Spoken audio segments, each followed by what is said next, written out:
So I want to give you my predictions on the WNBA playoffs. I know it started yesterday. I do apologize. I meant to get this video out earlier on the weekend, but I just had a lot of things going on, really busy. But I want to talk to you guys about what I think is going to happen here and how it's all going to play out. First off, let's talk about the Liberty and the Atlanta Dream. This series is cooked. Looking at Breonna Stewart versus I think it was Naz Hillman, that's her matchup. She's going to get destroyed.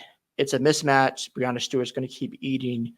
I don't see it really working out well for the Dream. I know Ryan Howard can get buckets, but at the end of the day, they can throw Phoebich at Alicia Gray, Sabrina Ionescu. She got off to a great start, and I expect another blowout in game 2, so I got the Liberty winning 2-0. When it comes to the WNBA playoffs, it's best of 3 in the first round, best of 5 for the second round, and best of 5 for the final. So it's a lot shorter for these playoffs. Going to the Aces and Seattle Storm. I know Ezzy missed a game against the Aces, and that was a big loss for the Storm.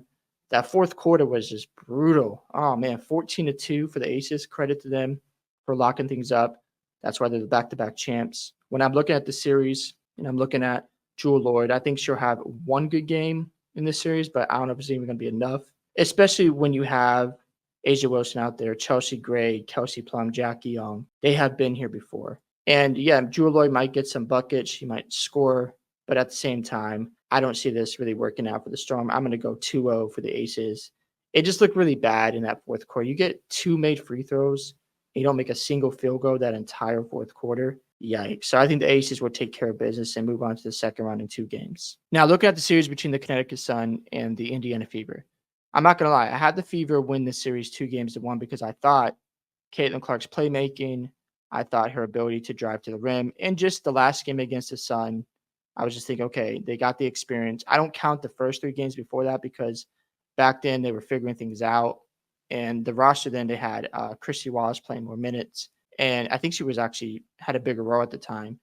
So it was obviously a different game when they were playing better basketball. However, the playoffs are a different animal. And I know DJ Carrington has been a lot of talk about her smack on Caitlin Clark's eye, and I thought it was intentional.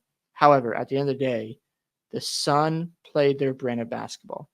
And when you can play physical in the playoffs and you can say, oh, the refs are on their side, I don't care. They are just a different animal. You have DeWanna Bonner out there able to guard in space, and you don't have a lot of mismatches there. So I think the Sun, they've got this under control. I think they're going to win this series 2-0 because I think the experience matters.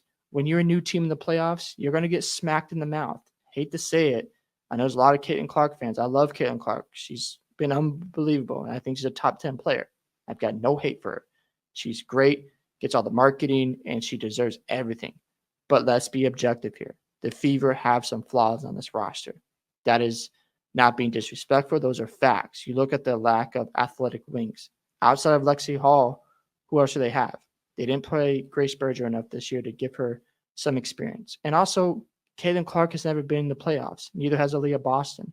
Kelsey Mitchell's first time playing with Boston and Clark in the playoffs as well. So when you're a new team on the block, you get kicked in the mouth and you're gone quickly. But that's not a bad thing. Credit to the Suns. You know, I know some people don't like the way they play, but at the end of the day, when you lose by 24, it's hard to come up with all these excuses when Caitlin Clark is shooting 2 of 11 and you get beat down like that. Going to the Minnesota Lynx versus the Phoenix Mercury, Minnesota's going to finish this in 2 games. I know yesterday it was tight down the stretch. They blew a big lead. But Taurasi's older in age, so is Brittany Griner. I think all the energy they spent at the end of the game, not to finish the job, is going to demoralize them. I think the Lynx will come out hot. They'll take a 15, 20-point lead and not look back. They won't take their foot off the pedal. They'll keep pushing, make sure the Phoenix Mercury aren't in this game. Lynx are just better. They've been the hottest team since the All-Star break. They've been playing great basketball. Fee Collier has been unbelievable this season, and I got the Lynx winning 2-0. Now, looking at the Liberty versus the Aces, I got the Liberty winning this series 3-1. I think the experience of the finals last year will help them out. They lost the Aces last year in a tough 5-game series. Chelsea Gray doesn't move as well right now because of that injury, and I think Sabrina Ionescu is going to cook them. And I think Breonna Stewart will have a great series. Jacquel Jones, they have a lot of depth. And for the Aces, I don't know if you can rely on that bench consistently to show up. So, again, I think the Aces will get 1 game, but I think it will go 2-0 Liberty. Aces win game 3, and then Liberty finish it off in their building in game 4.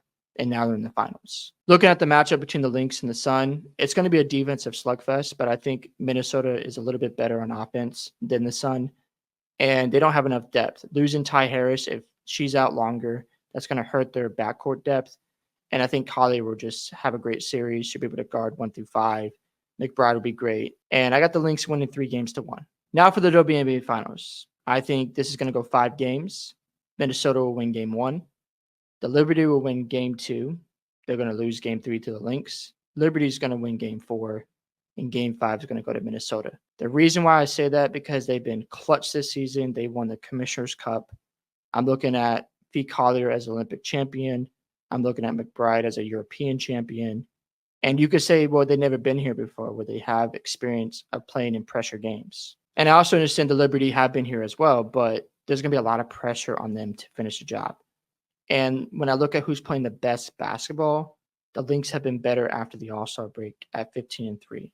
That has to matter. And I think it will be a really good series. It'll be a lot of close games. But the Lynx seem like a team of destiny to me. And when you got a player like V. Collier, McBride, you've got players who can lock people down. Your defense is elite. I'm going to take my chances with the Lynx. So I think they'll win this series in 5 games. They'll be your champions. So yeah, those are my predictions. I hope you guys enjoyed this video today. I'd love to hear your predictions on who you think is going to win the WNBA championship. Don't forget to like and subscribe to the channel. And I'll see you in the next one.